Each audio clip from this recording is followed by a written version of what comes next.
એકદમ યમી અને sweetie sweetie ખીર બનીને રેડી થઈ ગઈ છે ફ્રેન્ડ્સ.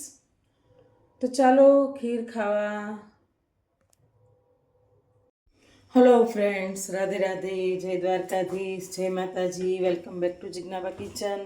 તો ફ્રેન્ડ્સ, જિજ્ઞાબા કિચનમાં આજે પૂનમ છે એટલે જિજ્ઞાબા કિચનમાં બનવા જઈ રહ્યું છે ગાજરની ખીર.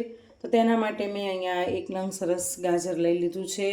તેને મેં છાલ ઉતારીને ધોઈ લીધું છે અને હવે તેને આપણે કટ કરી લેશું અને તેને પેલું આપણે જે ચોપર છે તેમાં આપણે તેને એકદમ ઝીણું ચોપ કરી લેશું અને ત્યારબાદ તેની આપણે મસ્ત મજાની ખીર બનાવી લેશું. તો ફ્રેન્ડ્સ, ગાજરના પહેલાં આપણે આવી રીતે નાના નાના પીસ કરી લેશું. તો જો ફ્રેન્ડ્સ, આપણા ગાજરના પીસ થઈ ગયા છે. હવે આને આપણે સરસ ચોપ કરી લેશું.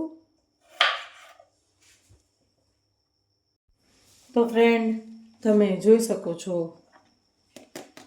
કે આપણું ગાજર એકદમ સરસ ચોપ થઈ ગયું છે અને હવે આપણે આની સરસ ખીર બનાવી લેશું.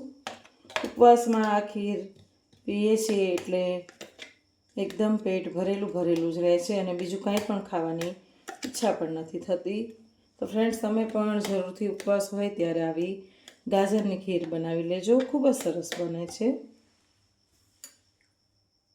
તો ફ્રેન્ડ્સ, સરસ મજાની ગાજરની ખીર બનાવવા માટે આપણે પહેલાં ઘી લઈ લેશું.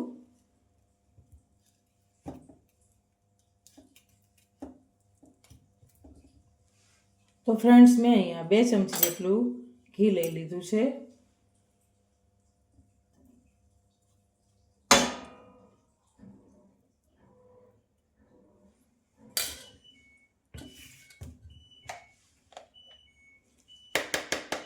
તો ફ્રેન્ડ્સ, આપણું ઘી મેલ્ટ થઈ જાય એટલે તેમાં આપણે ગાજર એડ કરી દઈશું.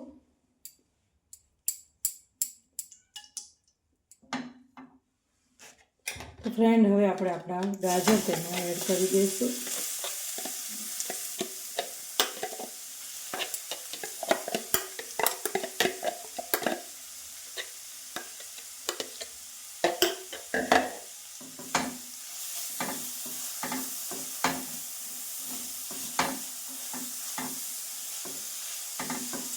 અને હવે ગાજરને મસ્ત રીતે હલાવી લઈશું અને તેને થોડી વાર માટે કૂક થવા દઈશું.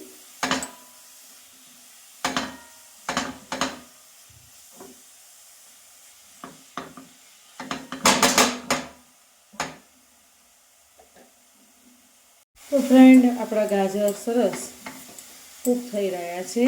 આપણા ગાજરને 3 મિનિટ જેવું થઈ ગયું છે. ફ્રેન્ડ, તમે આ ખીરમાં સૌથી પહેલાં જ્યારે આપણે ઘી નાખ્યું ત્યારે એમાં તમે ડ્રાયફ્રૂટ્સ પણ સોટે કરી શકો છો અને ખીરમાં તમે ડ્રાયફ્રૂટ્સ પણ એડ કરી શકો છો. મારા બાળકોને નથી ભાવતું એટલે હું ડ્રાયફ્રૂટ્સ ખીરમાં એડ નહીં કરું. જો ફ્રેન્ડ્સ, આવી રીતે આપણે ગાજરને કૂક કરી લેવાના છે. આપણા ગાજર 70% જેટલા કૂક થઈ ગયા છે અને હવે તેમાં આપણે દૂધ એડ કરીશું. તો ફ્રેન્ડ્સ, હવે આપણે ગાજરમાં દૂધ નાખી દઈશું.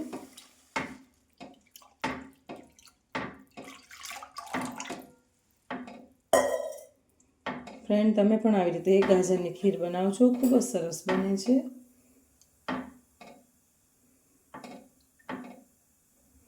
ક્યારેક અમુક ઉપવાસ એવા હોય છે કે જેમાં મીઠું ફરી વખત નથી લેવાતું હોતું. તો તમે આવી રીતે ગાજર દૂધીની ખીર બનાવી શકો છો અને બીજી વખત પણ તમે આવી રીતે લઈ શકો છો ઉપવાસમાં. હવે આપણે આમાં ખાંડ એડ કરીશું. ગળપણ તમારે તમારા સ્વાદ પ્રમાણે એડ કરવું. તમે જે રીતનું મીઠું ખાતા હોય તે રીતે તમારે ખાંડ એડ કરવી.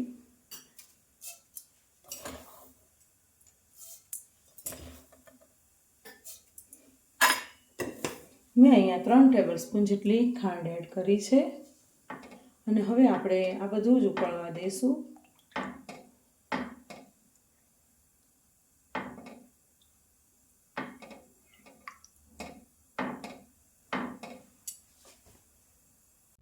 તો ફ્રેન્ડ જુઓ, આપણી ખીર સરસ ઉકળી રહી છે. હજી આપણે ખીરને 5 મિનિટ માટે ઉકાળીશું.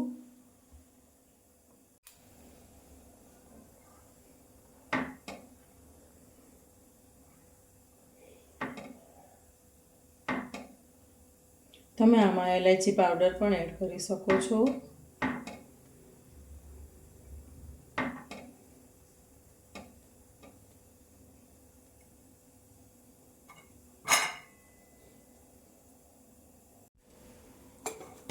ફ્રેન્ડ્સ, ખીરમાં હું થોડું કેસર પણ એડ કરીશ.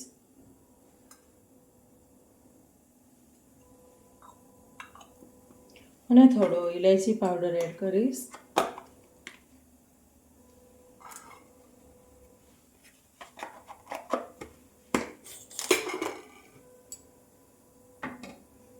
હવે ખીરને 5 મિનિટ માટે ઉકળવા દઈશું. ફ્રેન્ડ્સ, કેસર અને ઇલાયચીની ફ્રેગ્રન્સ ખૂબ જ સરસ આવી રહી છે કિચનમાં.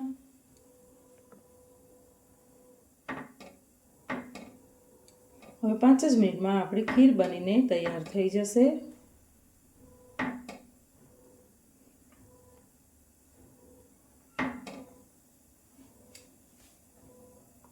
તો ફ્રેન્ડ, મસ્ત મજાની આપણી ખીર બનીને તૈયાર થઈ ગઈ છે. જુઓ, તો તેને આપણે સર્વ કરી લેશું અને આપણા કાના ભગવાનને ધરાવી લેશું. એમ પણ આજે મોટી પૂનમ છે, પોષી પૂનમ. આપણે ભગવાનને ખીર ધરાવીશું. અને હવે ગેસની ફ્લેમને બંધ કરી દઈશું. હવે આપણે ખીરને સર્વ કરી લેશું.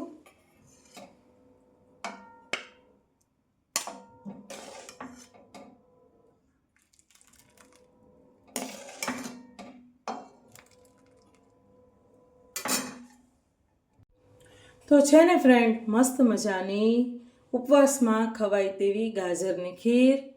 તો ફ્રેન્ડ્સ, તમે પણ જરૂરથી ટ્રાય કરજો. ખૂબ જ મસ્ત અને સ્વીટી ખીર આપણી તૈયાર થઈ ગઈ છે. અને હા ફ્રેન્ડ્સ, તમારે એ પણ જોવું હોય કે જિજ્ઞાબા કિચનમાં હવે નેક્સ્ટ આઈટમ કઈ બનવાની છે, તો મારી ચેનલને લાઇક, શેર અને સબસ્ક્રાઈબ કરજો. અને પેલી બેલ આઇકોન પ્રેસ કરવાનું ભૂલતા નહીં. અને હા ફ્રેન્ડ્સ, મારા ફેસબુક પેજને પણ લાઇક કરવાનું ભૂલતા નહીં. તો ફ્રેન્ડ્સ, ચાલો ફરીથી મળીશું નવી એક વાનગી સાથે જિજ્ઞાબા કિચનમાં. રાધે રાધે, જય દ્વારિકાધીશ, જય માતાજી.